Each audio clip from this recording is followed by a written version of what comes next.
I'll bring the select board to order. Eating. Is there any Oven over there. additions or changes to the agenda? We were going to discuss the repairs to the municipal building and the bid that's out for those, and the RFP that's out. Okay. You want to just put that at the end? Okay. Any other changes or just? Meredith, that was the only. Nope, that was it.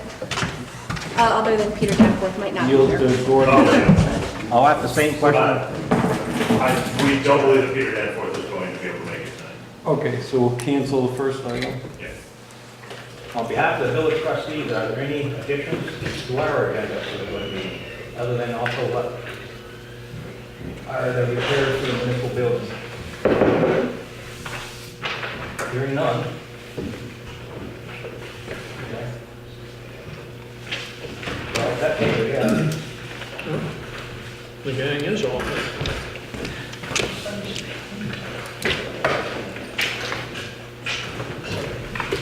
Okay.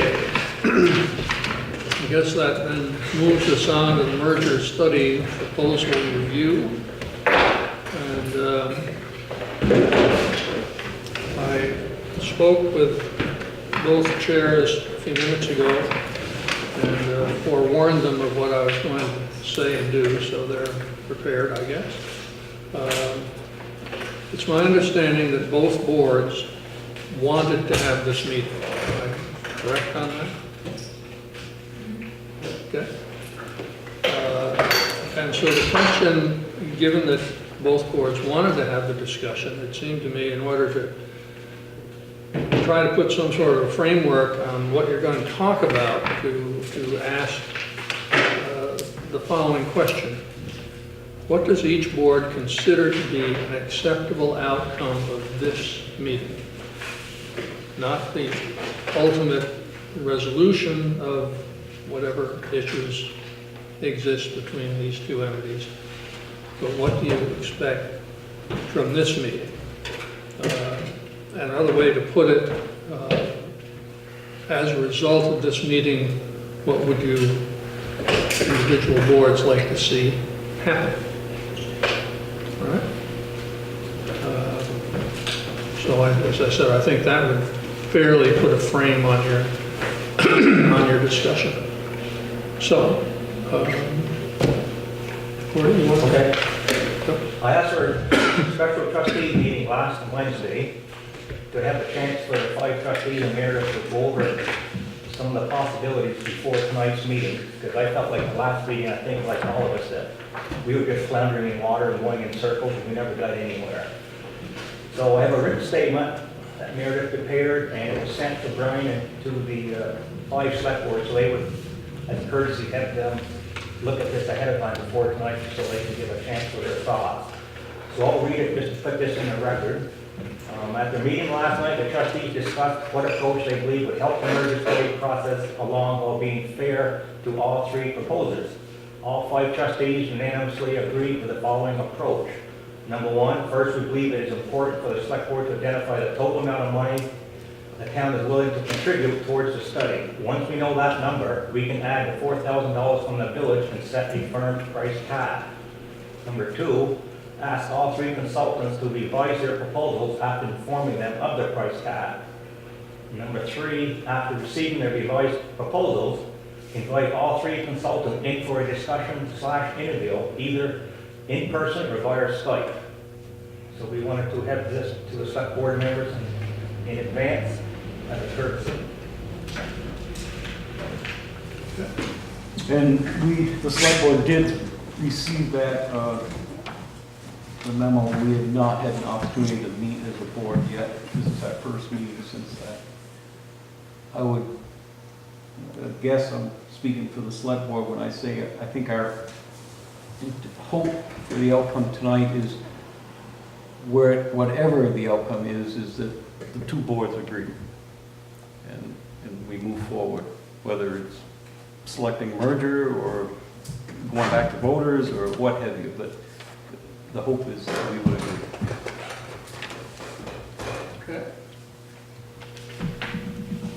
That being the case, who would like to make the respective cases? I'll go Yes. first, is that okay? Yep, go ahead. Cool. I just had a few questions, and I delivered that by email earlier this afternoon, and I think Brian responded and hadn't had a chance. But I'd like to clear up the second proposal that came in, just so it's on record. So we received this today. By the way, is this The second proposal from the future of CGI. town, Village Johnson revised proposal for a municipal merger study? Yes. Okay. Said document. So I was asking for a clarification on how or who or if anybody on the trustees or the select board, village manager, town manager have reached out to CGR to ask for a revised proposal. That was my first question. Unrelated to the answer of that being a yes or a no, I was curious on when we actually got the document. I'm looking for a date. Who received it? I'm looking for a name. And then when the notification went out to the village and town, and the village manager. So I'm just trying to get those points clarified before I even comment on the three proposals. Yeah, speaking for myself, I learned the same point at the same time you did. So I guess Brian, you have to fill in those gaps. Yeah, we didn't solicit anything. There was a conversation that the select board had requested with CGR about some more details with them before our first joint meeting. That the Meredith and the trustees were informed of that conversation. That's been the only conversation we've had with CGR. And to my knowledge, the village hasn't had any. No. So I believe that that prior conversation that you were informed of is the only contact we've had with them. We received this later on Friday afternoon after I had left. And I sent it to I informed Meredith of it as soon as I caught up with my email and I got to this. Informed Meredith, and shortly after informing Meredith, I sent copies to both boards. Okay, so is that today or Monday? Today, For Meredith as well? yes. Okay.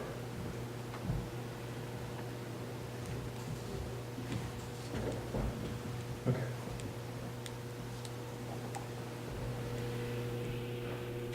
Just a question. Well, just hang on for a second. Was there a follow-up to that? No, I just wanted Okay. to state it on the record. It sounded like Yeah. you might want to follow up. No.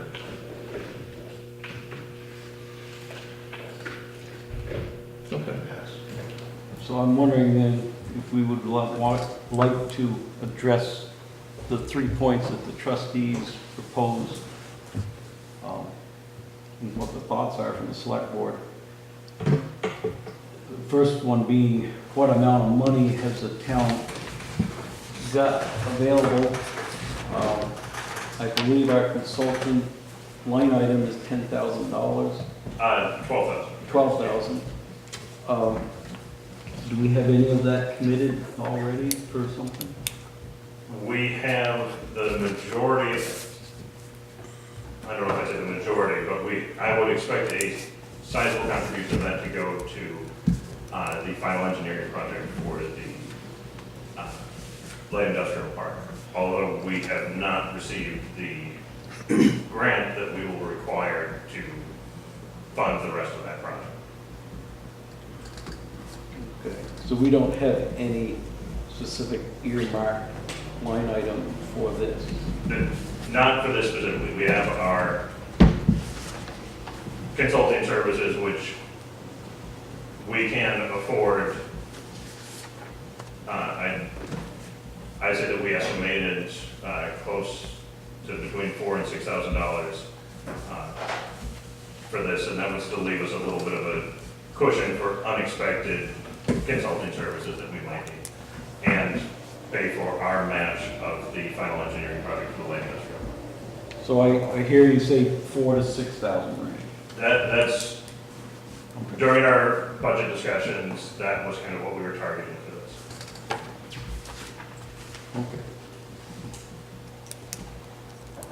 So that's for the merger proposal. Yes. Oh, The second item was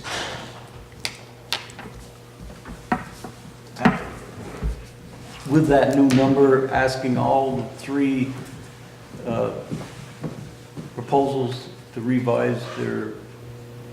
Right. At the last joint meeting, at the trustee side, we rejected all three proposals because all three were over what we felt was a budgeted allocated amount and what was presented to the village and town voters at respective meetings. We want to give all three a fair chance to give another RFP.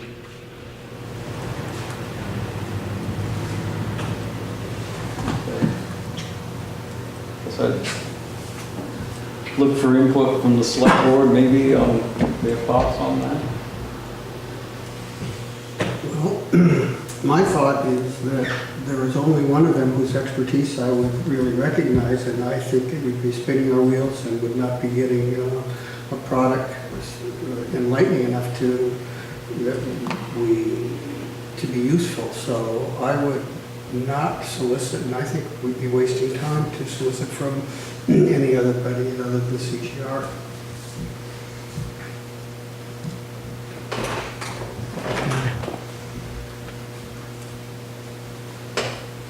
I just see if I can poll. Do you speak?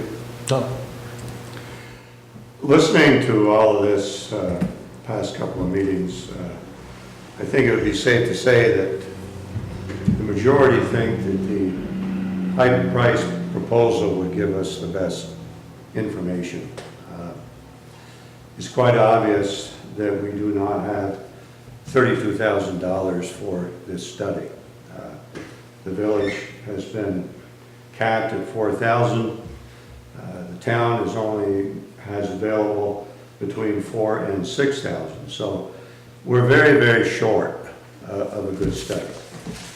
So I guess my proposal would be, or my thoughts would be, that if we can't have a decent proposal, then we probably shouldn't have anything at all.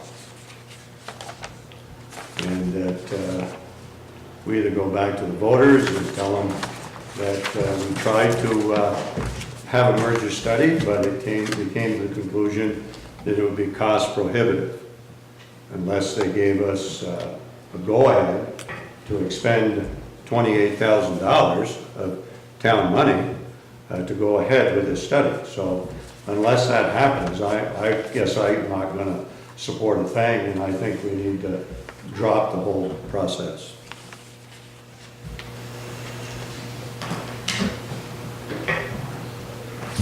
Yeah, I looked back over all the proposals, and I'm also feeling like we should just be really honest with the voters and say, you know, that we had no idea this was going to cost as much as it is, and that rather than spending $10,000 or $12,000 on something that's not going to give us the results we're looking for, or the information we're looking for, that we should,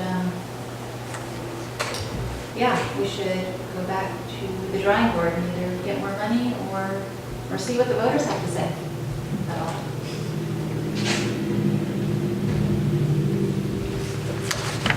I guess the point, I haven't had a chance to look at the new document we received this afternoon, but between these two, we do have two proposals that are less than $10,000, which were the two highest rated proposals. This one's not in as much detail, but it is from the person on CGR staff with the urban planning background.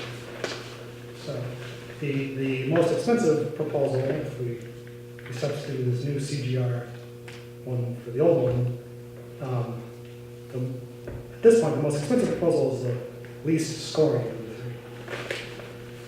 Say the last part again, the least, Since this new CGR proposal is for $10,000. say which one's the least expensive is the least scoring, is what you said. The most expensive is the least scoring, the one from Ascent. Ascent? Is that what it is? Oh, I thought-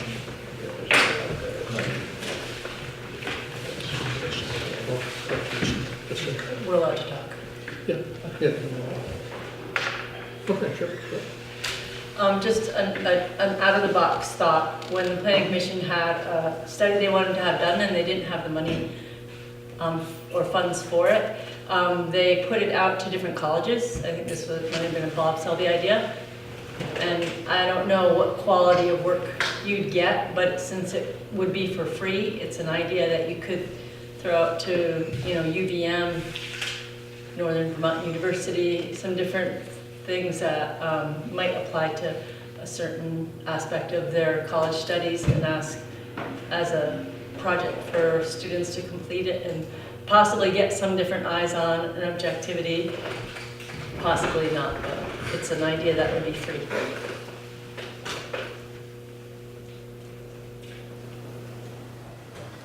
That is an idea that we've kicked around before. I think, Brian, can you speak to what we've done? Because you've been in contact with the colleges on that.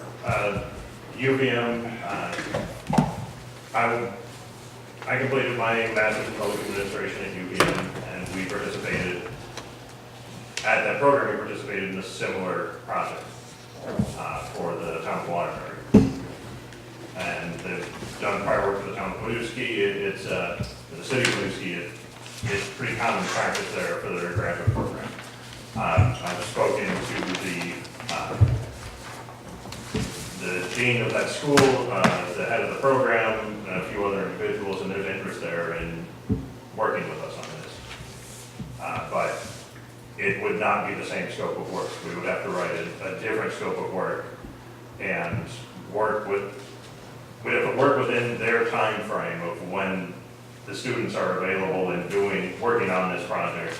We would have to alter the scope of work a little bit to make it coincide with their academic requirements, which would require, I don't know what that would require.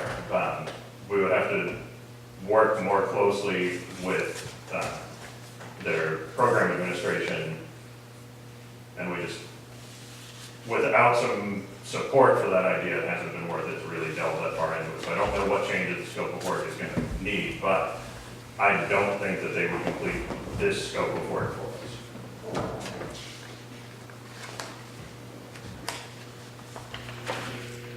Thing that crosses my mind is, you said you didn't know if they would produce, I'm speaking to Kyle, that you would come back and ask for a different thing. What do you want is my question. Do you know what you want to ask for? I just, if we can't take a Harvard graduate thing, his report on it, why are we going to fool with students that are learning? That's my idea, not hers. Beg your pardon? That was my idea, not hers. I know it is, but we were talking about, and that's what we were talking about. We were talking about what the whole students and things. You've got a Harvard graduate that wants to do this for $9,000. And I think he knows what you want, and I think he's probably done it enough so he could give us something to start with.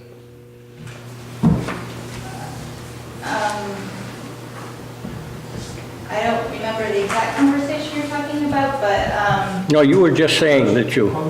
Excuse me, Tom. You asked her a question. Yeah, okay. Let her finish.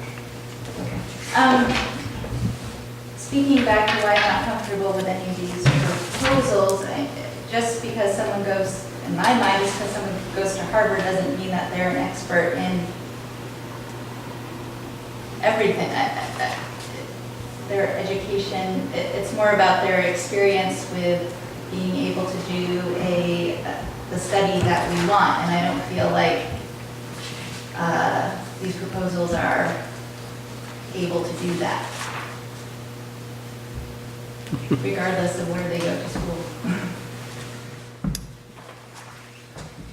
I'd like to pose a question to either Brian or Meredith. I think everybody was happy or thought that CGR would give us a good product. I don't think that was any question. It was just the bottom line, the cost. They've come in with a second proposal, although unsolicited, they did come in with it for a third of the price. Have either one of you done a comparative analysis on, okay, what are we not going to get with this that they were proposing to do with the $32,000? I mean, just skimming through it, it looks like the second proposal is pretty inclusive of everything that we would be looking for, but have either one of you looked at it? I have not. I read through it quickly before I left the office. I mean, it seems like they're saying that specific governance issues and deliberation over specific charter change, charter language should not be rushed. So I took from that that's not something that they were going to include in this one that they maybe would have in the more expensive proposal. But I have not done a really detailed comparison. I think at our special trustee meeting we had last week, we looked a little bit more closely at the STEM and Health proposal where we talked about the actual number of hours we would spend on the project. And I think they talk about two days of a site visit, but they don't really talk about the other time that their staff will be spending when they're not here. So I think for an apples to apples comparison, we would want to know how many hours of time from their staff are we getting compared to the other ones. We need a little more detail. That's basically, yeah, when they say that the way that they're saving money is that they're reducing the amount of time they're going to spend on site, but they don't say how much time they're going to spend when they're not on site. I don't believe that this is going to include the comparisons that we liked, and I don't think it's going to go as far for any kind of next step, or, we said we wanted pretty limited analysis or conclusions. I don't remember the exact language we settled on in the RFP off the top of my head, but I wouldn't expect this to go there at all. I think it's really just going to be some basic questions and existing conditions. No, I don't think they're going to go very far into any analysis or conclusions. Like I said, they're going to be leaving out comparisons to other municipalities and some other things that we had said we wanted. I just looked at this very quickly, and to me, this was thrown together on Friday afternoon, and I don't think it's very professional the way they've done it to offer first, when Brian, on direction from the select board, asked them if they would be willing to resubmit a proposal. And correct me if I'm wrong, Brian, they said, no, we don't want to bid against ourselves. And then just before we have a meeting, oh, by the way, we're going to have another proposal for 2/3 of the cost less. And there's no time frame on when they're going to start or when they're going to be done. I think it's kind of incomplete. And even on a $32,000 proposal, it was in their comments that if we were going to go further with a study, we would contract with them. Then they didn't say a dollar amount. I'm guessing there's another $20,000 or $30,000, and that doesn't count any legal fees. So we're going to be up around $50,000 to $100,000 if the voters keep saying yes to continue. I'd rather see us spend $9,000 or $10,000 for not a CPA, but that's not the right term, but somebody's got some knowledge to come up and say, here's the down and dirty, here's a plan for $9,000 or $10,000. This makes sense. Here's your advantages and disadvantages financially and maybe operational. If the vote is yes, then you have to continue to the next step, and that's when you get into a very detailed study. That's my 2 cents worth. Go ahead. This updated merger study proposal is an 11th hour deal here, and this is actually the first time I've seen it. I have not been on my email today. I guess if I'd realized at something that important was gonna be there, I would have got to a computer and got onto it. But just looking at the updated proposal, it kind of bothers me in the sense of the term that the original proposal was gonna take about 6 months to do this and charge $32,000. So the only days I see in the new update is 2. So granted, there's gonna be more time than 2 days, but they're going from 6 months at $32,000 to 2 days at $10,000. Unsolicited, as far as I know, correct? In the conversation we had with them earlier, we didn't solicit specifically a new proposal, but the direction from the select board was, at the end of their original proposal, I don't remember the phrase exactly, but they had something in there about, you know, that they'd be willing to discuss alternatives. So I opened up the conversation with them about what some of those alternatives might look at, and that was when we had the conversation that they didn't want to bid against themselves.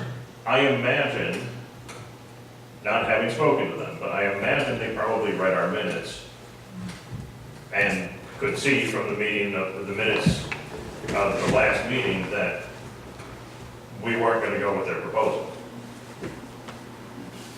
Well, if they could have given us a study for 10,000, they should have given it to us in the first place. So, I just have an idea, and it was noted in what the village trustees came up with. And for last meeting we had on this topic, and even with this meeting, I hear a lot of, I believe, I think, I'm not sure, and I don't think it's a proper way to judge somebody's work, whether it be expertise, the study itself, funding. What I would like to do, and we've done this before on the cybersecurity folks, if we that the group, is we have them show up. And I know a lot of these folks don't live local, but there is, you know, the IT world where we can Skype somebody in, and we have an open dialogue with our questions, with each of the 3, to get a better idea of what they can offer for this kind of cash, what their experience level is, and what they can do for it. But I just think trying to do a merger between, you know, 125 years worth of agreement between the town and the village to boil it down to, I think, and I believe, and I guess, it doesn't sit well with me. And quite frankly, I'm not willing to vote for any of this unless I can actually have a conversation with the folks who proposed these documents. It may take a little bit longer. It can be done on a single basis. It can be done with a trio of all 3. But I think it's worth it. And I do want to hear from the other 2, even though that there's some people on this group who believe that they don't have the experience to conduct such work.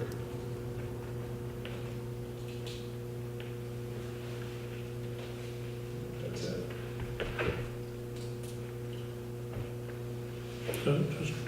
Just to say, I don't want to let that thought die. Is there a response from over here to that? Yeah. Scott, I guess with the cyber folks, we had them all sit in front of us because we thought they were all really good candidates, and it was hard to figure out which was the best. So having a conversation about, you know, more about the getting more of a sense of who they were was really important. I guess I'm wondering with this, what you're hoping they could say to make us feel like they're more qualified that wouldn't already be present on their resume. Yeah, what I'm looking for is our vocabulary to come out of both boards, not as I think, and you know, I'm not sure, but I think this is what they can do or what they can't do. I really want that firmed up so I can make an informed decision. And if I'm not happy with the comments that are made, then I feel like I could strongly make a pitch saying all 3 aren't really doing it for me. And I can represent the village folks a little bit more with some better information. Right now, I think if anybody asked me on the street with within the village, what's the deal, how come we didn't pick one? I'd actually have to revert back to, I think, and I don't want to do that. I would rather have a firm response. And if they're not willing to do it, so be it. What I'm sort of worried about is if we tell all three no, are we doing a disservice to the taxpayers who asked us to do this type of study? Because we don't really have a good formula going forward, except for spending more money and possibly getting CGR or an equivalent company to step up to the plate. I just don't want to burn bridges along the way where we end up with absolutely nothing.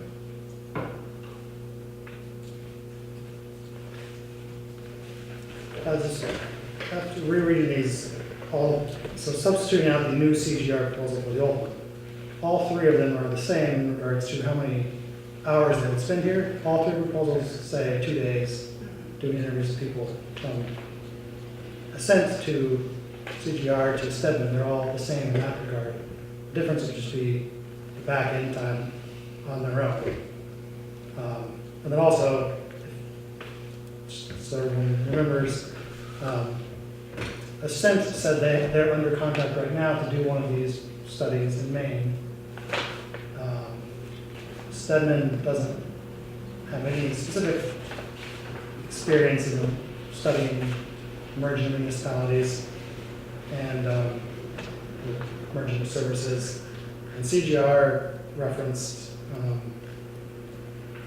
6 dozen of these studies over the last 6 years, 12 years. So it's kind of so they're all the same in regards to Okay. time spent here. Doug, sorry, are you, excuse me? Yeah. Are you finished? Sorry I interrupted you. That's fine. If we have a interview, or if we have a electronic or face-to-face interview, we start saying "I know" because you're still in the "I think" thing. I don't think that makes. If you have sufficient information with the resume, I think we can call it now. I think the problem is that we had 3.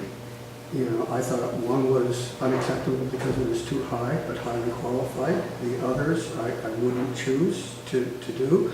And now we have a proposal from a qualified agency that might not be sufficient for our purposes.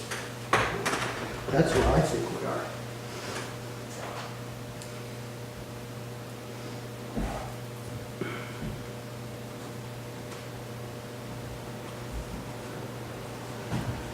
Am I allowed to ask? Oh, sure. Can I ask what made them unqualified, the 2 that you're saying are unqualified? They don't have experience in this area. Their experience is in other areas. They have not done this particular. They may be highly intelligent, highly qualified in other areas, but when I read those the last time around, as soon as I finished it, I said, I thought didn't you just say that they did? No, yeah, Well, that's. Sorry.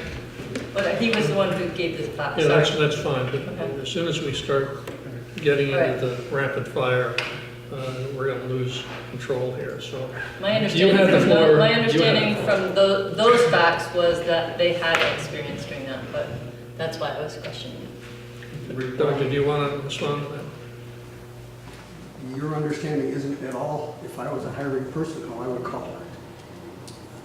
Kim, maybe I wasn't clear. What I was trying to say is, so the lowest scoring of our 3 was this Ascent. They do have a contract, according to their information, to do one of these. Would be their first study. Stedman Hill, which was our second highest scoring, has not done any of these, although he has experience in transportation regional planning. And then the highest scoring one of these, based on their more expensive proposal, does these frequently. So that's, I believe, where Doug was going. You got them reversed. I think you reversed them. Did he? I thought he said Ascent had the lowest. They did. Oh, lowest rating, okay. I thought he said lowest price. Pardon me.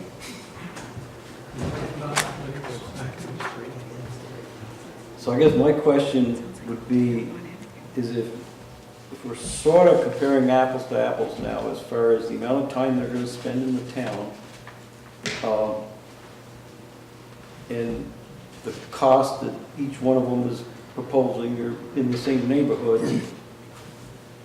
One has, outstanding with the amount of experience they have versus the other two.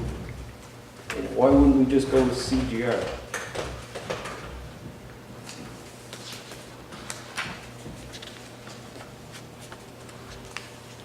Sorry, Eric, you mean their latest proposal? Yeah, their latest.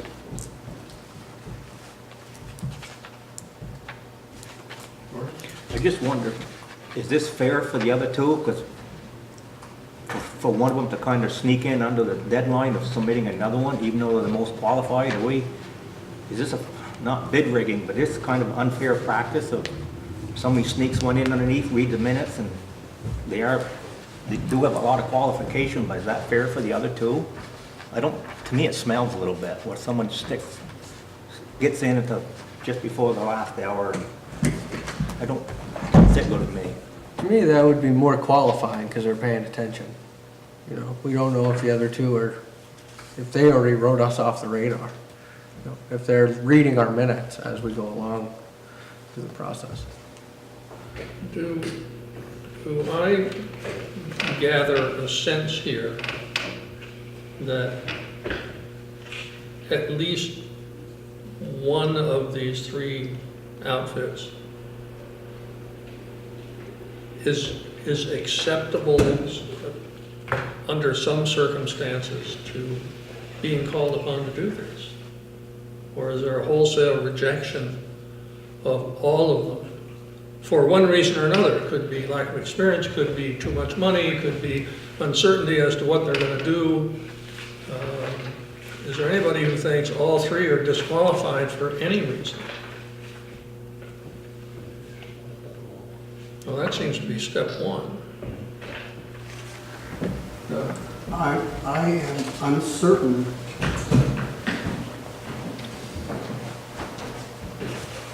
I would need more information from CGR about the other time and analysis that they would spend in order to evaluate that proposal. Right, you wouldn't, under all circumstances, knowing what you know, disqualify them. That's correct. Okay. So, if everybody who's in on this decision agrees that, possibly subject to some more information gathering, which is, I think, what you were talking about, Scott, that at least one of these people ought to be at least qualified and have a bid number that is arguably acceptable to take the next step toward fulfilling an obligation all you folks have based upon what your meetings have asked you to do with regard to merger. Is that fair? Bob? Yeah, I'm going to say that unless we contact all three, I will not vote for any. Okay, you're not, again, my question is not, how you end up picking it. It's a question of, do you all agree that there's somebody in here who can probably do it at a price that you can live with? Oh, I don't doubt what any of the three can do. All right, okay. But So unless I we think- do it fair. Yeah, no, I'm not arguing that point with you. I'm trying to take some baby steps here to try to get you focused on what you're supposed to be doing, at least according to the mandates that your meetings, village meeting, the town meeting, have given you collectively. So one of the points I'd love to make, to be fair to all three companies, and I think from what I'm hearing, and I'm not sure what the dialogue was with the town talking to CGR, but it was based on price, was the bulk of the conversation, I take it, right? Yes. Okay. So we gave CGR that feedback, and Doug, you've been very firm in your belief that Stedman Hill and Ascent doesn't have the qualified individual or individuals to do this type of review, and that's great. But what I would like to ask is that, as Bob has said, reach out to the other two and let them know we're not satisfied with their talent unless they can bring somebody on as a liaison or somebody on their staff that they're willing to contract with, that we can't go with. And I think that's being extremely fair with the other two. And I have worked for private consultants in the past, and when we were lacking talent within those firms, we hired out. And it's something that happens often in the consulting world. When you need that expertise, you can't necessarily have these staff as full-time equivalents. You bring them in when you need them. And if they can't, no big deal, we've asked. And if they said, no, we're not willing to do that, then I'm willing to move on. But I think to be fair to all three bidders, it's an easy question. It's a phone call. We like the scope of work. I really like the scope of work that Stedman Hill has. Looking at this individual's background, education, you know, it's there. He has done complicated work working with utilities, which is no easy task. With mergers, no, he hasn't done anything with a merger. But would they be willing to hire somebody on to take that role? And if they're not, we can push them aside. And the same with Ascent. I think out of fairness, it's something that should be looked at. And then, like I said, we don't have to do a Skype call. We don't have to do, you know, a Zoom call. We can just simply pick up the phone and ask that question. You did it for CDR based on cost. And these are things we've been tripping on since we've gotten these three documents. People have views on background levels and their ability to do the work. Some of these are a little vague in what their protocol will be for the review. CGR had a really good document when they first started out with an extremely high price. Now I'm seeing it reduced down to a 2-pager, barely. So is my scope of work completely out the window with this? I don't know, but that's a question that we can move forward on. I don't see what the big deal is. It's a phone call. Would you be willing to hire somebody on a contractual basis or bring somebody in that has the background that we're looking for? Because you don't have it right now. It's an easy phone call. And again, working for consulting firms in the past, it was something that we did often. So I'm hearing about fairness. I'm concerned with our legal requirement. I'm concerned with, you know, if we in this request for proposal process are outside of the bounds then of where we should be, then I think that's something that perhaps we should consider. I think that fairness is if it's not within, you know, if we're within our legal bounds and moving ahead, I think valuing our time of everyone here, that we should move ahead. You know, I am concerned that the CGR proposal will prove to be inadequate. You know, then, you know, I can understand, you know, then I'm hearing you. I don't know what exactly, you know, I have the fairness thing, which I don't think is as important as whether or not we can just move ahead. But on the other hand, it could be that somebody might break something. So I'm conflicted over it, but I don't want to spend all sorts of time spinning our wheels. If I could just reply to that. You've already sort of done a conflict by reaching out to one consultant based on price and not reached out to the other two consultants based on background. Well, is that a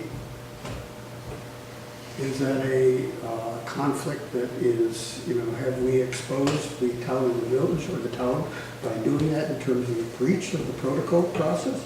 I understood that discussion, you know, took place before we had our meeting, and this came in unsolicited, you know. So I don't know. This is not an area that I no practice. But I wonder what fairness is, if fairness is the guiding principle. Fairness to them, I think we have to be legally appropriate to them. To move this process along, I'm gonna go back to the 3 points that I raised earlier. Number one, it looks like the select board has come up with an estimate of 4,000 to 6,000, so that's one hurdle out of the way. And I'd still like to go back to what Scott keeps saying is, give all 3 consultants a chance. Maybe 1 or 2 will not resubmit, and then that'll be a real no-brainer. They're out of the picture. And then just come up with some questions or something with the interviews between who is remaining of the 3, so that if we move forward with a vote, whether it's 5 and 5 to 0 or 3 to 2, that we can all feel confident. We went through the process, we did the best we could to pick the best one for the money.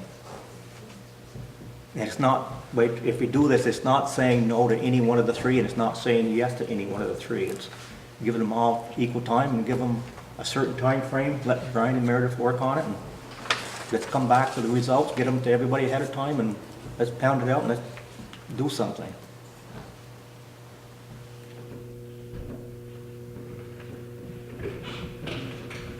This ball comes back over here as to what's the downside of what was just said. It's time to crack or get off the pot.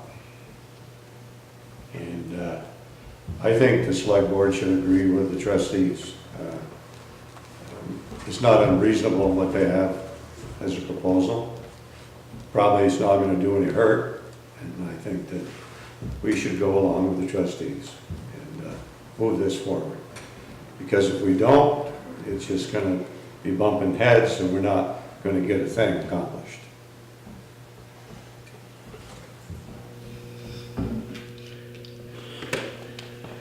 In that. I need a rear view mirror. In that possibility, it sounds like possibly all of you could also put in the questions that you have. So equally, hopefully, everyone can get the information that they're looking for. How many hours, you could compare hours, which is apples to apples. So how many hours were you thinking about for each thing? And, you know, any other questions that were lingering? Can you get extra people? So to piggyback on what she's saying, if we're gonna go back to them all, I agree we should line up specific questions for them all each to answer. You've all said 16 hours here interviewing people. How many hours do you expect analyzing and drawing up your report?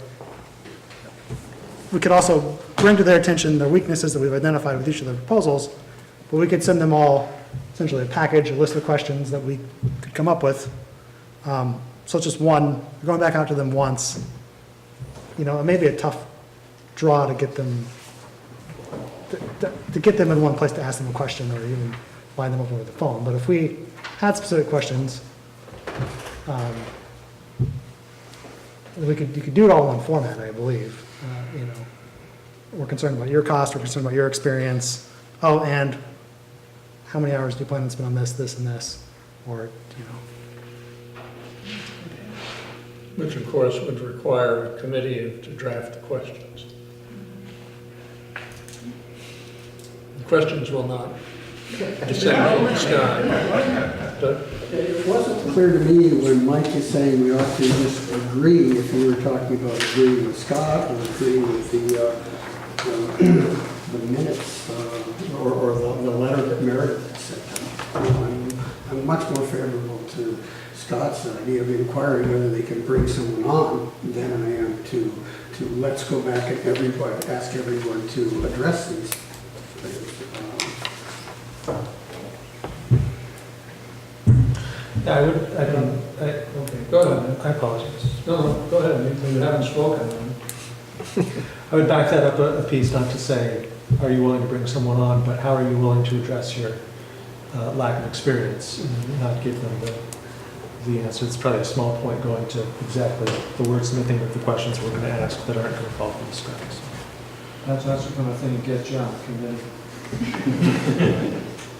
Yeah, I was just gonna say, some of these questions are a moot point if they can't bring someone on that's got experience.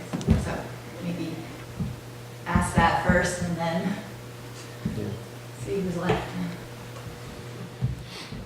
I would just say that I do think if we're gonna go back with that question, we do need to tell them some dollar figure. Because the cent is still 9,000 over.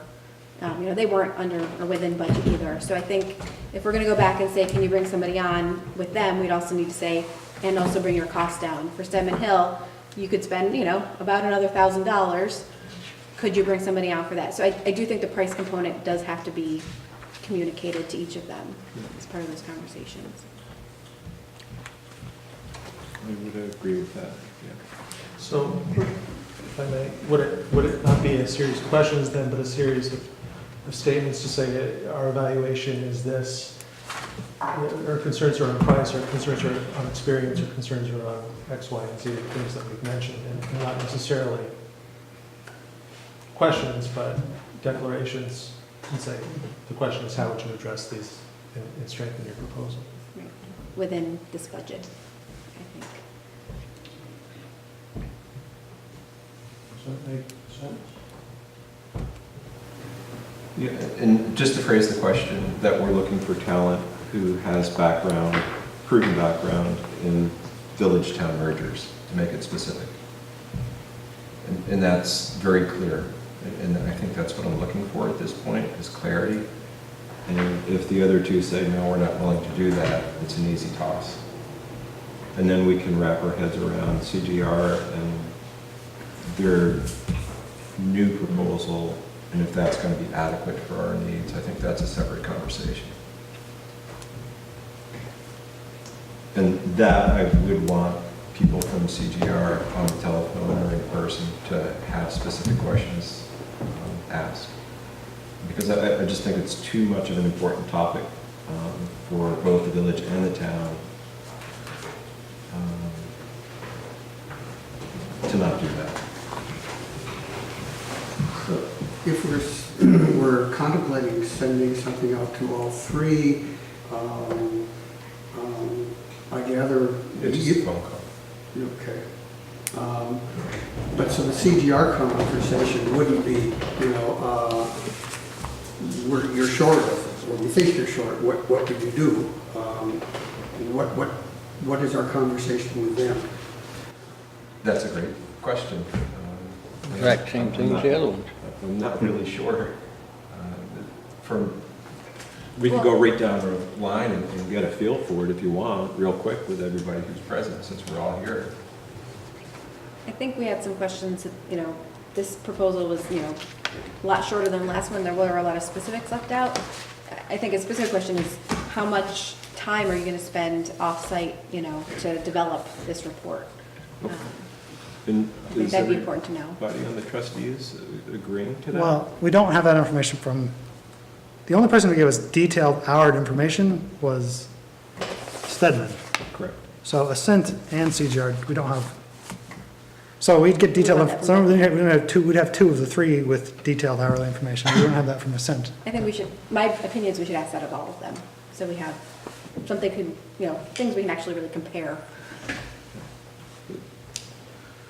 But for what I'm hearing on this side, which I do agree with, to save time, if they're not willing to hire on somebody with that village-town merger, it's not even worth going down that road. Okay. It'll save everybody a lot of heartache and time. If they say, yes, absolutely, we can do that, we can do it within a month, great, then we can have that conversation. But if it's a no, there's nothing really more to talk about.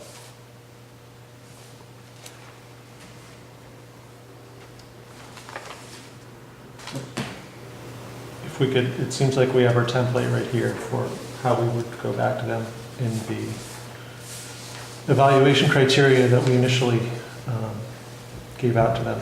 And that was the methodology we used to score them. So it seems like if we go through each of those 4 points with each one and say what the concern on with each company, then that would be a pretty simple list. That would create a questions right there for our statements. Assuming for the moment that what I think I'm hearing is the limited consensus around these tables that hypothetically, a committee of two, the most articulate people on this last aspect, you might agree to have Nat and Scott work up a protocol for whatever contacts are being made. I'm not doing this. I have no power here. You guys have to deal with your own delegation of authority. I mean, from where I'm sitting, and I'm not sitting where you're sitting, okay, obviously, it doesn't sound like a Herculean task to get these questions laid out or these statements laid out. But I can't make anybody do anything, and it's merely a suggestion. Yes? So the village trustees, I guess, have given me the nod to be the person. On our side. Branch person? Sure. I'm not looking for a nod, but we could knock that out pretty quickly. Well, maybe they, you know, if they might draw on their respective administrators to assist them in this, you know, if Yes. they recall the gist of, or have Donna send them the minutes. Yes, and the score, I mean, Meredith still have the scoring from the last meeting, I mean, it's pretty good, so, okay, we can do that. The scoring, that's the whole question. Do I have a sense of the will of this group? I believe the select board nodding head, yeah. We have a deadline, but when we want them to have an answer to this question. By tonight. By tonight. Say, 8:15? So you trustees are in the same agreement? Yeah. And I'm sure with both boards, if any of the members have any questions, they can relay to their proper representatives, and we can include everybody here at the table for their input. Right, but let there not be a committee of 10. You know where that goes. All right, so, folks, is that the will of the group?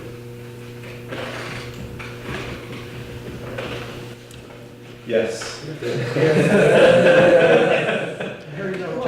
And if that be the case, then I guess it's up to somebody to start talking about the gardening plan.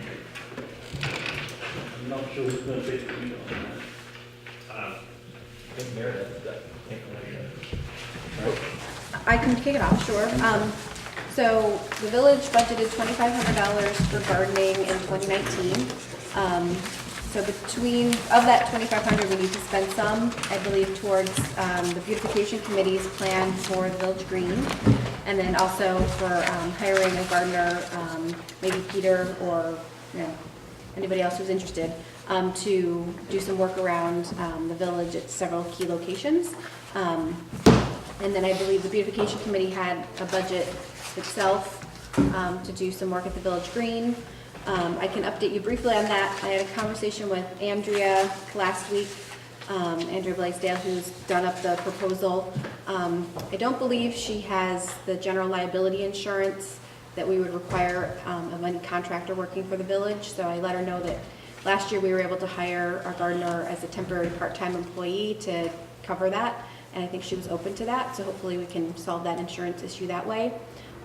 She met with our foreman on site today, this afternoon, to revise the plans a little bit to work with their plowing. So what gets planted doesn't get hurt during the winter when things are covered up and it's dark and they're plowing. So I think they've come up with a slightly revised proposal that does include the berm, I think was a little bit more expensive, about $1,900 with the berm. Yeah, about $1,950. So it sounds like, you know, our folks are on board with that and that we can make it work with our winter plowing of that area.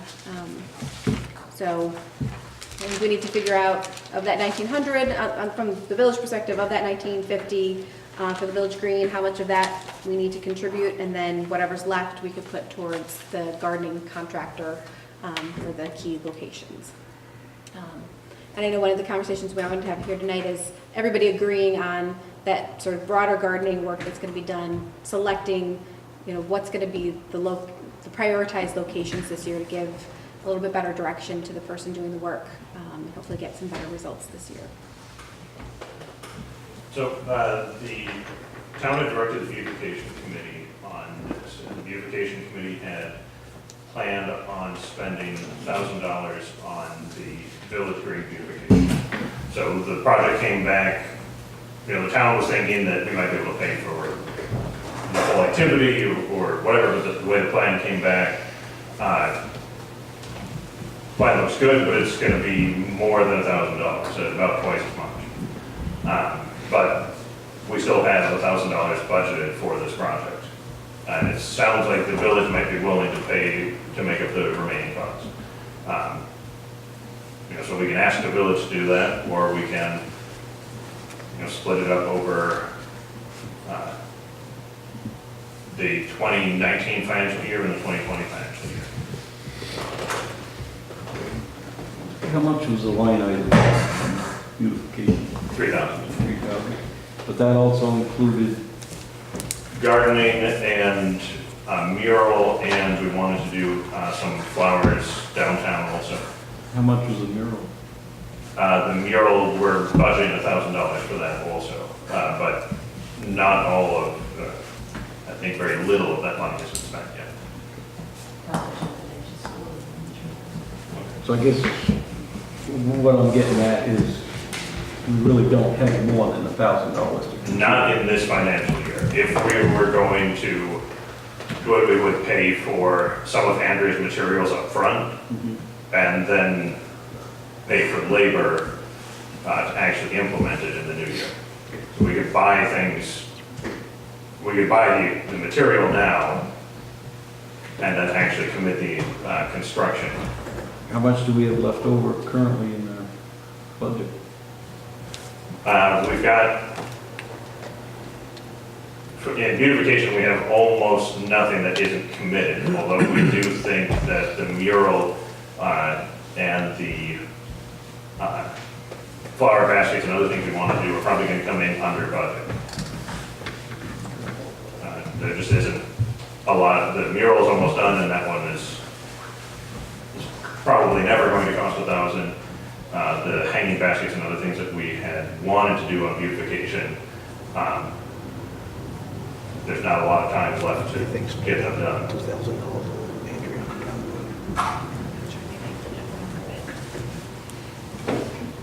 I'm all for the village paying more. Shocked. Nothing's changed. As a voter, again, I'm just wondering if it's been thrown out on Front Porch Forum for whoever's in charge of this to say, hey, do we have any volunteers to bring in some flowers? We're looking for this and this and this variety, and who knows, maybe cut your costs by having people who are really excited to donate some flowers to your cause or plants to your cause. We were interested in donations, and we looked for volunteers for the flower baskets around town.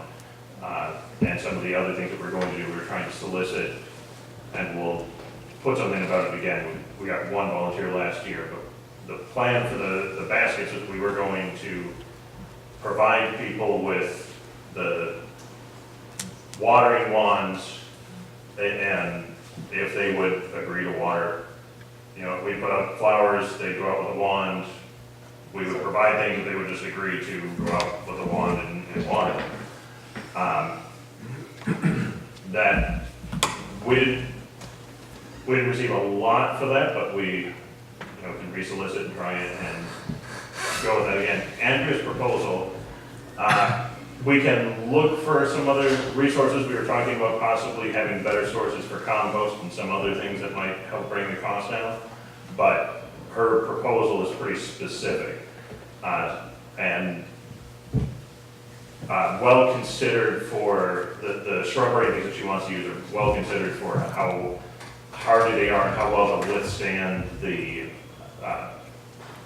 the pressure that they're gonna feel in that location from salt and being buried by the plow and other things. So I don't think that, unless people had those specific plantings, it wouldn't be as suitable for donations as, like the hanging baskets, we can be pretty free about what goes in that.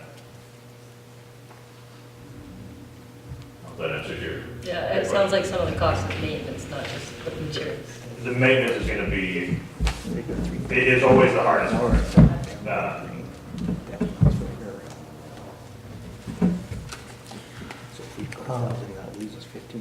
My first comment is I would very much prefer to have the beautification committee making these decisions the same way that rec makes decisions about recreation. They have their own budget, they deal with it, we don't have to discuss it, we've got a lot of important stuff to talk about. So that's my first comment. My second comment is if I am going to get involved with it, my highest priority would be on the welcome signs on either side of the village before we get involved with other locations in this building, the landscaping around this building. And also, I much prefer perennials and plants that are low maintenance as opposed to annuals. We had a lot of annuals last year that I thought weren't very, it's just you spend money on it once and you have it 1 year and it's gone, and we've got these hanging baskets, and I think we've tried hanging baskets in the past. People in the town or village have tried it in the past. It's just been this ongoing issue of trying to keep them watered once or twice a day. It's just a Herculean, Sisyphean effort. So those are my comments. Brian's saying hanging baskets, but we were actually discussing boxes on, Bridges. on the bridges. And I was just in Quebec and in some little towns that have boxes on their bridges, and they have it that, you know, along rivers, and they have this great system where they draw the water up from the river and it feeds the little basket. So that could be something down the line to think about, so you don't have to worry about. Oh, that'd be cool. The beautification committee also talked about the annuals. I think you're talking about right across from the junction of Railroad Street and Route 15. I was in particular talking about the welcome signs last year had annuals that I just thought, why not put perennials there that are low maintenance, and they'll always be there even if we neglect them for a year. Okay, well, we felt like that hatch, that The piano. the piano, yes, wasn't, shouldn't be a priority this year, but the welcome sign should, and this building should instead. As another member of the beautification committee, I think we're in agreement with you. Our first priority was the village green. We think that is central, it's important, it's where the bikers will come, and, I saw them having picnics on the weekend. And then we wanted to move out to the Cold Spring, perhaps, although there's stuff there. We wanted the welcome signs, we wanted this building, but we can't do everything at once. We want to do one thing and have a designer look at, and Andrea provide a design of perennials for these other buildings and places. And so, that was the first step, and towards a number of years, and then the plan would be, when you did that, you'd also be having one eye on your maintenance costs and stuff. So that's where I think where we are is, if we have $1,000, do we have to defer, Andrea, or can there be money, does the village have money to contribute towards the $1,900 up there, or not? Yes. Go ahead. So we have a total of $2,500 to work with, which we intended to put towards welcome sign, municipal building, and Cold Spring. So if we divert any of that $2,500 to the village green, there's just less of that to work with. I believe the town also has separate from the beautification committee, money to put towards the general gardening that would include this building and the bridges, is that correct? I think we've been assigning that to beautification. That's been coming out of the beautification budget so far, and I expect it will probably continue to do so. So, I think, though, that we can, we've got the $1,000 dedicated this year. Next year, for Peter's budget, I think we can match that. It doesn't give beautification a lot of uncommitted money for next year, but again, the mural will come out of this year. And our contribution to Andrea can come out of this year. So I think there's enough there for, if we can pay those two this year, and then next year we can pay Peter, and if beautification has another project that they want to undertake, like the design plan or something for this building once we've completed the exterior work. So coming out of this meeting, I think we need to have the budget for Peter set and then an agreement on how much we're each paying for the Village Green, and that way they both can move forward, and Brian and I can reach out to Peter and communicate, these are the priority areas. It's already after June 1st, we'll get started on those. And so I think if, the village puts in about 1,000 towards the Village Green, that will leave us 1,500 for Peter's gardening. If that can be matched by the town, we'd have a total of 3,000, which is somewhat comparable, I think, to maybe a little bit more than what was spent last year, so we can hopefully get some better results. I think that's right. I think it's a little bit more than we spent last year. And again, we can also talk about priority areas. But is the select board okay with that agreement? So that'll be, from my understanding out of the beautification committee, beautification supports this. But it'll be $1,000 out of beautification's budget this year for the Village Green, and then $1,500 out of next year's beautification budget going to gardening with Peter. If that's the recommendation of the beautification committee, I support And that. I understand our beautification last meeting that was. Yes, that's what I'm hearing. I don't want to second guess their work. That's why we have them. Does this agenda item call upon any of you folks to actually do anything? Well, we do have one that might require a vote or at least some consent. A non-vote. Ask the question. So with Peter, the general consensus was that it could have gone a little bit better last year with having kind of our first year as a paid gardener. And we felt that it could have gone better. To that end, we think that that it was kind of a failure of management, that if we had given Peter more information about what we wanted to accomplish, he would be better, he'd be able to accomplish those tasks to our satisfaction. So we'd like some agreement about what we're going to ask Peter to focus on. The recommendation from the beautification committee was that we would focus on the 2 welcome signs, the municipal building, and flower boxes for the bridges. And no fee. No fee. No what? The green is a separate project for now. In the future, the Village Green we might use Peter for maintenance on the Village Green, but the first year is going to be plantings and everything else, and we're contracting with Andrea for that. So this is just for Peter's maintenance. Again, welcome signs, municipal building, and boxes for the to be specific, it's the town-owned bridges in the village. So that would be Pearl Street, School Street, and Railroad Street.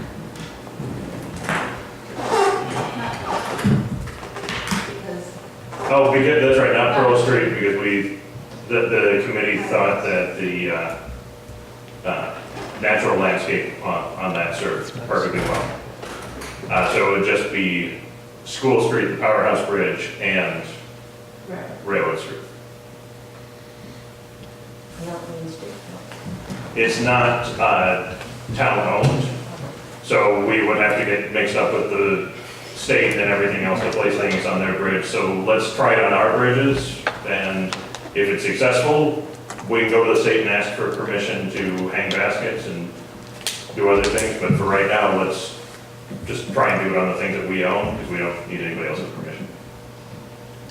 Yeah, I guess I would suggest that, sort of tagging on that we budgeted money for the beautification, we have a beautification committee, we've got some basic guidelines that we're looking for, but otherwise, you guys manage. That's what I'm looking at. Am I wrong? So just a question on on School Street, on the covered bridge. Yeah. We used to have flower boxes on that bridge. How did that work out? There was a volunteer that was maintaining them, and that there wasn't follow-up for it, because it was volunteer-led, and there wasn't any staff time or anything dedicated to it. Okay. And just a reminder, this summer, fingers crossed, we're having a construction project that might be sort of ugly to see. So we'll have a beautiful covered bridge, but remember upstream there'll be a pretty nasty construction site with a lot of activity. As a FYI. Yeah, we do still have flower boxes on that bridge, though, so we want to reuse those.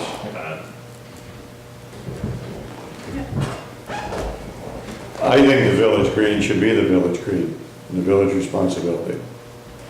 You can do with it as you see fit, myself.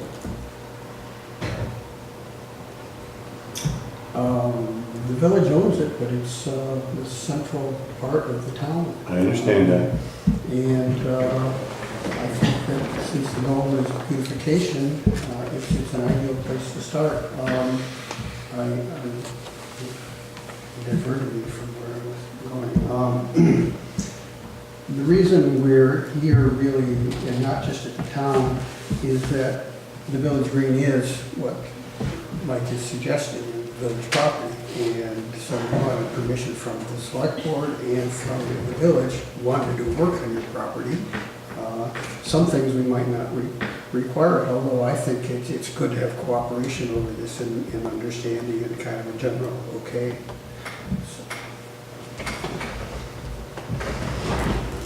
Being a fourth member on the beautification committee, I would like to just get a nod from the fellow trustees, permission to match the town with $1,000 out of their $2,500 for Andrew's work, which is what, 1950, so it'd be a 50-50 split.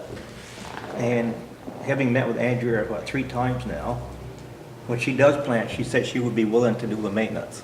And she said when she does plant, that was a big priority of hers, is when to put something in the ground that does not require too much maintenance. There'd be a little bit of trimming and dressing up the following year, but she said that's one of her high priorities. And the village does have $250 dedicated to the welcome signs coming in out of town, and Meredith's been working with Linda Hill on, Linda's been willing to volunteer or donate some of her time and maybe material, right? So that was another option to throw on the table. And That's for painting. for painting, okay. Yeah. And I took it upon myself that there's $40 less of the $2,500, because before the Memorial Day weekend, I wanted flowers in front of the fire station, so that's an issue I'll take up with my fellow trustees at another meeting. And also, I think some of the beautification committee knows, but I don't know if they've had a chance to see the plans, but when I met with Andrea out front, she has a nice vision. She can see things differently than, especially me. But she's got some ideas for the monument, the flagpole, redoing it all, and also redoing the generator, the mound system out here with a generator and the signs are for a village and town. And then she's got kind of a tentative master plan for the whole building, but it would not be this year. But the beautification committee did want some kind of a plan instead of people just sticking flowers and bushes in the ground at random. So we haven't had a chance to discuss that, but she's even got a walkway to the monuments, the veterans monuments out front and other things. So she's done a lot of work on her own time, hasn't charged a penny, and I commend her for it. But so that's where we're at. At some point, we need another meeting, beautification, to get things moving. And just to follow up on that, with the idea of there maybe being a longer-term master plan for this building, I think that we need to be mindful of that if we're going to invest in perennials for this building. You know, if they're going to get ripped out next year, maybe we do something, maybe some more annuals this year in pots, if there's going to be a bigger project next year here. And it would also be, I'd be remiss if I didn't bring up the Cold Spring. That came up at the last Johnson Works meeting. I got a lot of feedback from people who are unhappy with the weeds. I've had a few conversations with Peter Moynihan, who's expressed that to really clean up the Cold Spring, he could spend days and days there, and that would be a big budget eater. So I'm wanting to get sort of consensus that out of this $30,000 or $3,000 that we're going to have for gardening, that we allot some amount of time just to do some basic weeding to clean it up a little bit, but not spend a lot of money there to really make it substantially better. You know, is everybody on board with that? Sounds like our priorities were the welcome signs, municipal building, and the bridge boxes, but I do think we need to spend a little bit just to clean it up there, because I have gotten some negative feedback about it. Everybody on board with that? Not a big budget eater, but sometime. On our side, from the town perspective, again, I would defer to, ask the beautification committee for that, if they are good for it. Yeah, if they have other priorities, then no. I mean, if it's just cleanup, maybe volunteers could do something like that. I mean, we're just at that point. I'm going to interrupt this for just a second. I see two articles here, at least one of which appears to me at least to be a time-consuming one. And could I suggest that we defer on further discussion of the 2019 gardening plan until we've taken care of Articles 4 and 5 and come back to it? Any objection to that?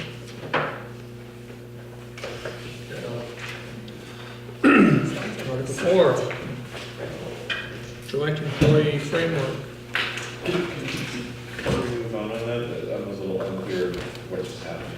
Sorry, I couldn't hear you. I'm a little unclear of what just happened. What just happened was that we will continue to discuss the gardening plan, but we'll do it after we've taken up the next two articles, unless there's a vigorous objection. Are we done with gardening? I think we're done. I think we're done. We should all nod and say it's fine. Okay. I think we should have this Better off with an conversation odd in than March nay. next year. Good. A little late. I mean, somebody always move to amend the warning, come back to the gardening plan. I think we're all set. That'd be- Just the only thing to throw out quickly is, there's two select board members on a beautification committee. Because we're working together, maybe there's room for one more trustee to work on a committee. I'm just throwing that out there. Somebody retired? It would be nice to have another member. We'd love to have. That's all I got, David. Item 4. Who's on first? I can take this one. So over the years, the town and the village have gone back and forth about how to manage joint employees and share property and everything else. And recently, there's been kind of a renewed interest about should we have joint employees, or with, at this point, we have relatively few joint employees, would it make more sense to eliminate the joint employees and just have, sole employees and an MOU or something, memorandum of understanding, or something that allows our employees to share tasks so that the office can still function. But that's going to be kind of a complicated, a fairly complicated question. So for Meredith and I to invest our time in this, we really would like the boards to direct us to do something like that. You don't have to agree now that we're definitely going to split up the employees, but we would want to have enough interest in the boards to investigate this for us to spend the time with it. It's probably going to take some attorney time. It might require a human resources specialist, and it'll require a decent amount of our staff time. Yeah, so just so everybody, baseline information, how many joint employees do we have? It's like 3, 4? Two. What I would suggest for those 2 employees is whoever has the easiest lift, or we can put them in the top priority to try to figure out how to unravel all that and develop an MOU. So if somebody comes into the town village offices, they get their needs met, and they don't have a staffer saying, no, that's village and they're not in, so I can't help you. That's the worst thing that I could possibly conceive walking into a public office. Yeah, we would absolutely have to nail that before we committed to any change. Right. So for this type of question for us, the time that you think would be needed, either by doing a 1-2 like priority thing, or do just, since it's only 2, doing both of them, how much time do you think you would need? And I guess that would involve the MOU and lawyer time and everything else. What kind of time commitment are we looking at? Our time might be relatively low, but I really don't know what the lawyer's going to come back with for something like this.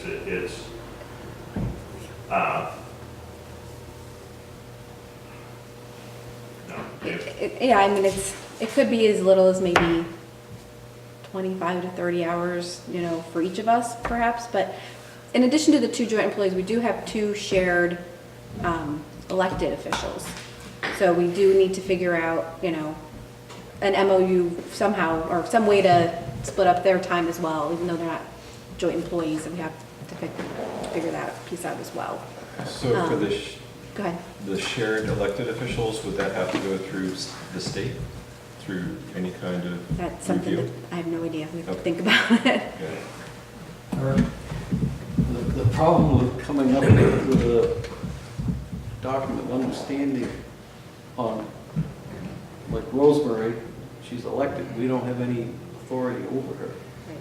She has statutory duties that she's responsible for, and Jan, or if Jan retires, her replacement serves at the pleasure of Rosemary, again, not under our jurisdiction, so we probably don't even have to worry about any document of understanding between us for them two, because Just in terms of pay and benefits, of how those would be allocated.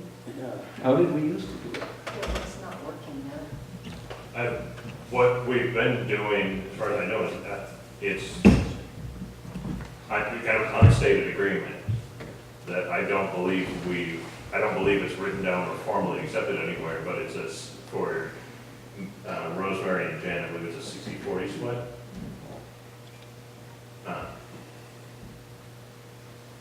But I don't know that that's based on I don't know what that's based on or how we arrived at that. I was just wondering, what isn't working now that you would go through all the expense to change it? It's, with with any employee, the chain of command is very difficult, because they are not responsible ultimately to any one person or even one chain of command. It gets a little bit murky and a little bit difficult, and can lead to some tension and some disagreements about how to handle one situation or another. So it would, you know, each group, the town and the village, would be giving up some of its authority, but they would also be relieved of responsibility. And is that something that the boards want?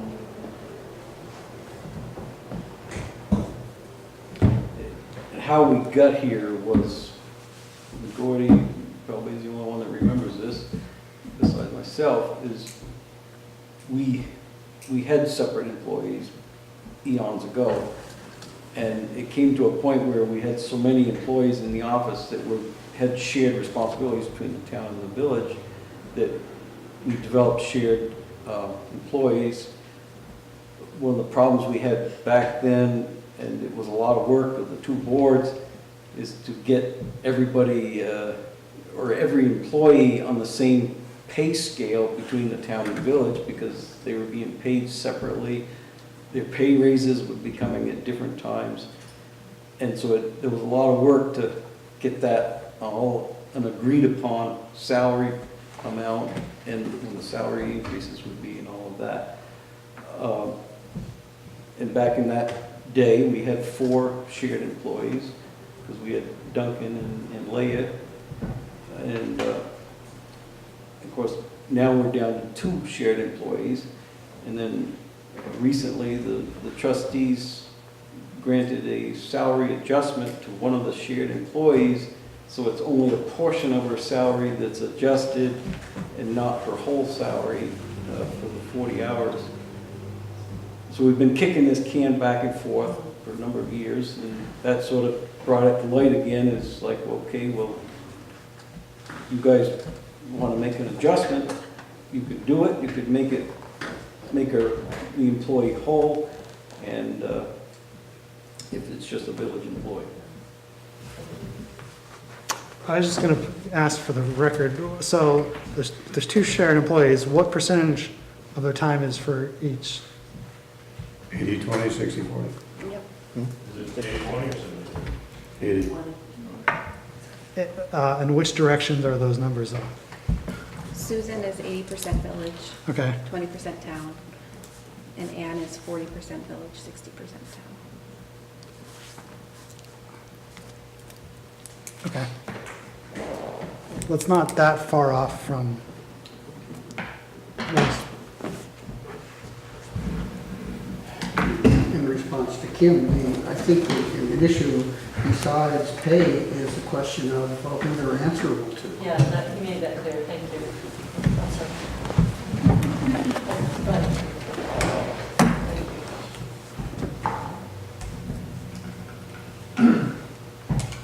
So the guidance you're looking for? Do you want us to do a more thorough investigation of this? Do you want us to commence with this? Do you want us to come back and give you a better estimate of how long we think it'll take? Or do you think that it's not really worth your time? I think the 80% employee that's paid 80% by the village should be 100% village employee.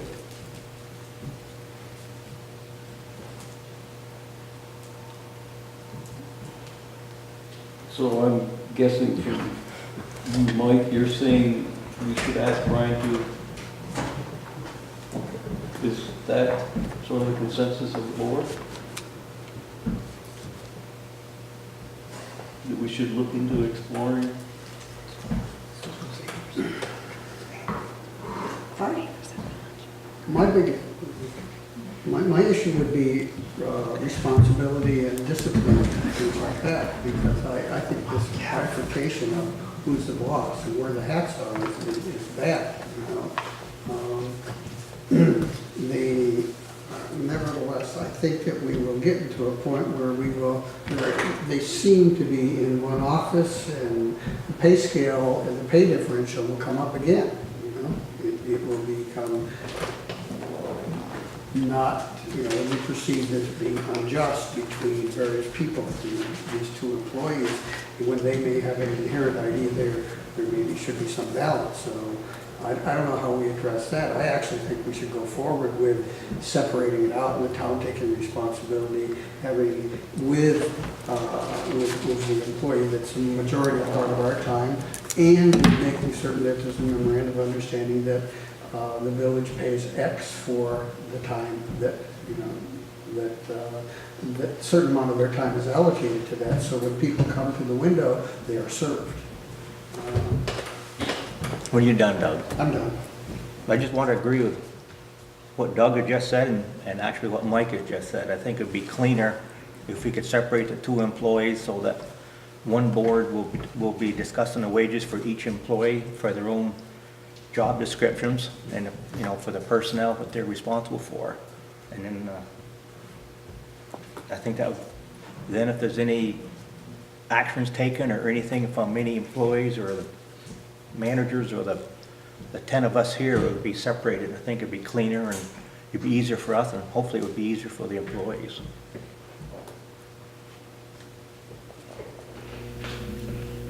So is there anyone who would be opposed to asking these two folks at the ends of the table with looking into this and giving you some recommendations or ideas? This is almost like the merger study. I just had to throw that I out. don't think we need a motion, because we're just gonna ask them to look into it. and study That it. sounds fine to me. But it sounds like a consensus of the board. You guys agree? Yeah. I feel like this is, I went through this afternoon minutes of joint trustee select board meetings. It was really fun. One thing that I found a couple of times over and over again was we have similar meetings where we come to a point where we have an intent to do something and then it gets completely lost. And I could bring up real specific examples of like, we decided we were going to do this and it never got brought up again.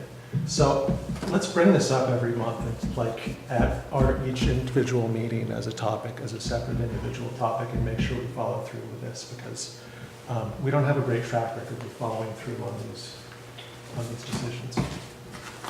He or she will make it the agenda. Don't get discussed and don't get on the agenda. Thanks. I'm asking that it be put on all agendas until it gets resolved. Good. Thanks for the What else do we reminder. have on that? Yeah, so, That's wrong, yes. so for the trustees side of the house, and I'll let the select board ask the same question maybe to Brian for timing, because I know Meredith, you have a very busy schedule with some stuff that's going on within the village. Realistically, what kind of time can you find to do this over the next month? Or two? The next month. Well, for the Powerhouse building, I don't think, so I just signed the contract today. They now need to do a demolition plan to submit to EPA, so I think there's gonna be about a month window there while EPA's reviewing that plan, and we're waiting for it to be accepted. The Pearl Street Bridge sidewalk project should be manageable. So I think in the next month I could spend some time on it. That's doable. I think that's fair for me too, that I'd say the early part of July looks pretty good on my schedule for time to commit to something like this. So I think Meredith and I can try and coordinate our schedules a little bit. I think that it's going to be probably an additional meeting or two, and then us handing it off with, you know, an attorney to help us work through the MOU and you know, some of the other issues. So I don't think it's going to be a ton of our time. I think it's a little bit at the beginning and a little bit at the end. Overall, I hope that your 20, 25 hours sounds pretty good to me. Yeah. And I think that I can make time for that in my schedule. early July also. Dave? You saw it. I just hope that we can work it out so that, I know that the office help will try to do their best, but I just don't want a customer coming in and having somebody drop their head down there. That's village. Oh, I don't want to do it. That's the biggest thing that I can see. And if there's anything that I hate, is to go into an office and not someone pay attention. And Agreed. This was just to Brian to keep the attorney down to a minimum.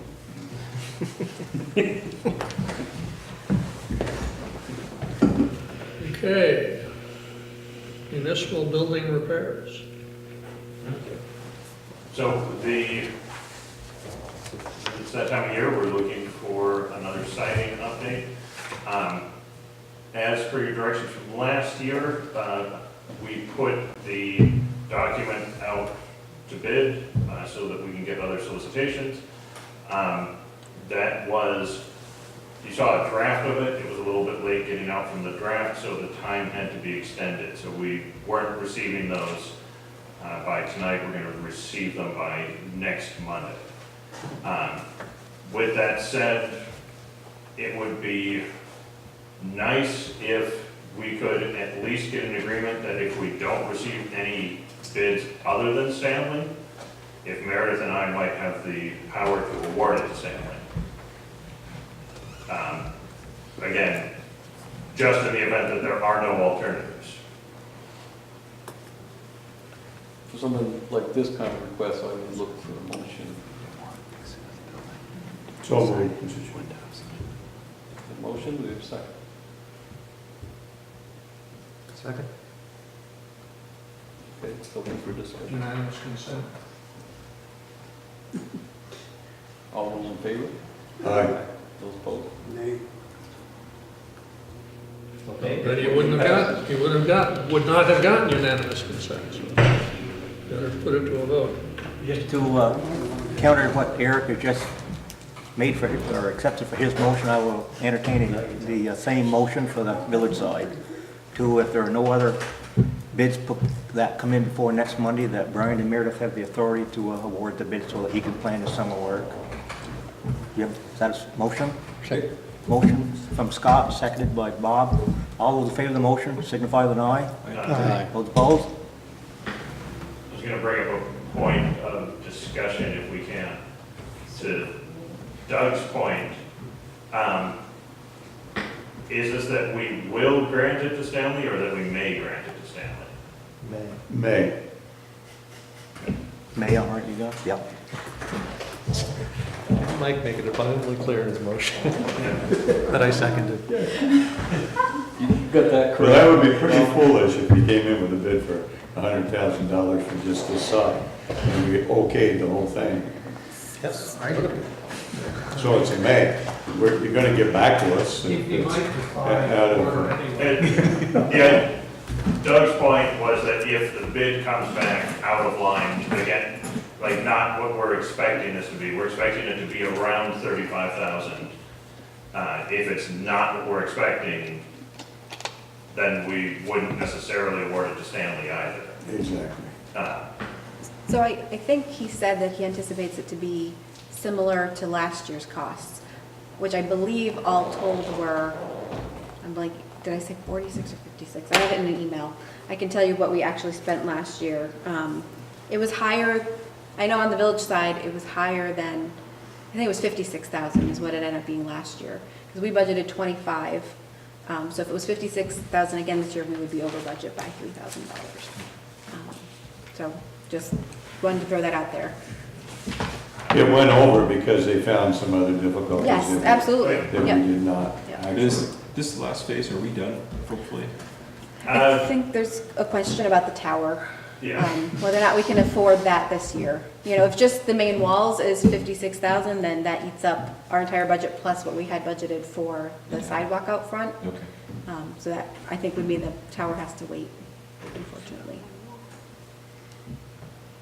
That's all I was going to echo, is that there's a strong possibility that the tower is not going to be included this year.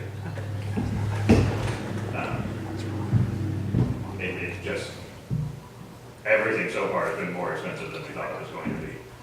We think that this year has more area. We think that there's going to be less unexpected expenses because this side of the building has more sun exposure. So we don't think we're going to find as much, trapped water and rot. But, we don't have a good track record. When you say we might not get the tower, what about the patch job that was done up there? We have to follow up with that also. And that is going to depend, what we do there is going to depend on how much of the rest of the tower are we going to do.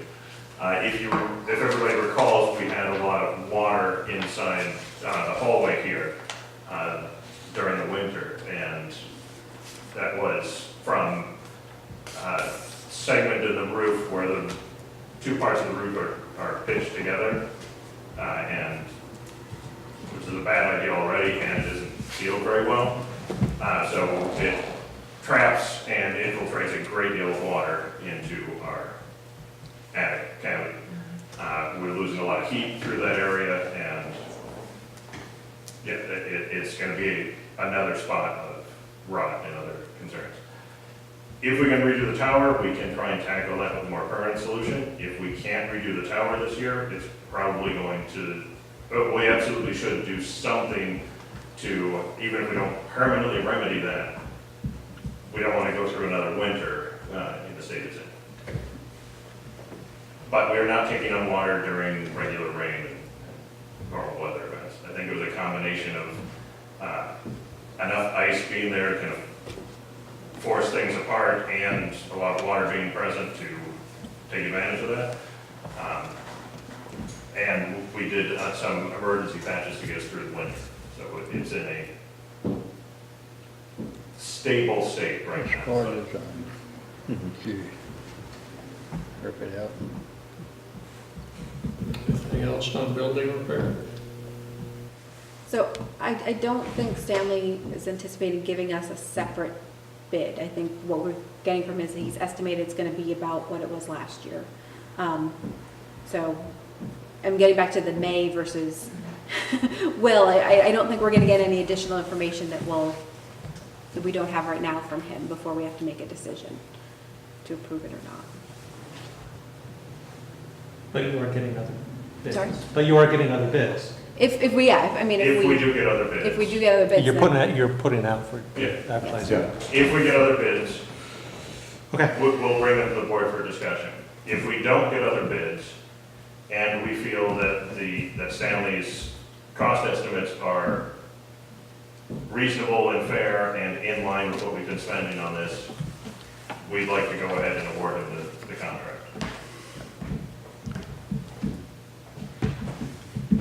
We are hoping to get him started as soon as possible. We ever have a summer. You guys didn't finish voting. Okay. Last chance, go back to the garbage pile. You know, I'm going to shoehorn something, may I shoehorn something into this, Carter? Now is the time. Um, It was hot. We've, in response to Emerald Ash Borer, which is in neighboring counties now, and could be very likely here, we've started talking to our highway department about a preemptive cutting plan for, especially along municipal properties. And there's ash out here, there's also ash on Lenway Lane that if we could start preemptively cutting would be great, but I'd like to get the permission of the trustees before we start doing that on the shared land that we own up there. I guess my question is, do you have any problem if we start preemptively cutting ash on jointly owned property? The only concern I have for cutting trees down, if they are in our power right away, that you please let Troy know, because that's a certified cutter that has to do that type of work. Absolutely. Yeah. I would just ask, and I don't know if this is at all possible, so the wood stays here, is there any way we could get that for the pizza oven? If there's any way, I don't know if the town could drop it somewhere where then volunteers could cut it and bring it to the oven. I mean, happy to stack it at my house, but I'm not gonna say I'm gonna cut 6 cords of wood. Well, it's gonna be 2,500 trees. Sure, That's what I right. estimate. Is that something, I mean, who would I contact about what? Right now, if we're talking about just Right. trees that are in the town and village owned Right. properties, Okay. you would ask us, and I think as far as I'm concerned, sounds like a great idea. Cool. Yeah, we talked to Brian Krause. However, if it's on someone's property, they get first dibs on it, correct?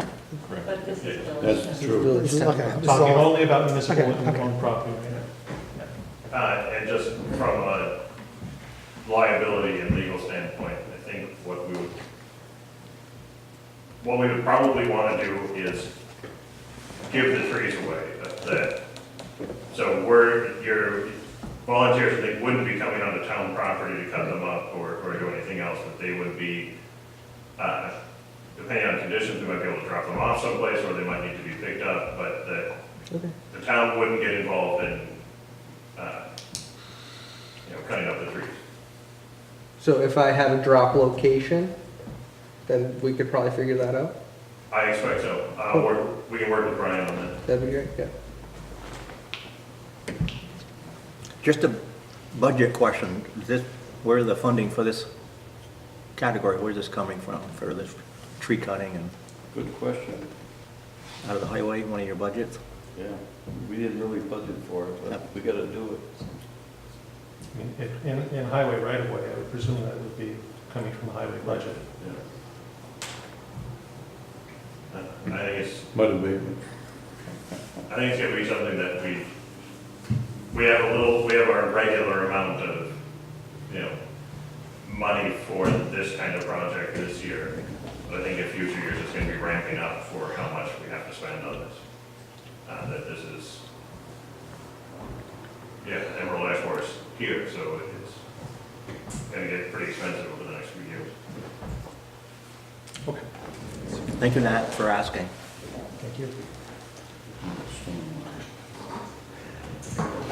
Magic motion in order? Motion to adjourn. Motion to adjourn, second? Second. Motion to adjourn. All in favor, signify by say aye. Aye. Opposed? Select board adjourned. And the village? Bob made a motion to adjourn, do I have a second? Second? All in favor, signify with an aye. Good night. Thank you both boards for all your hard work.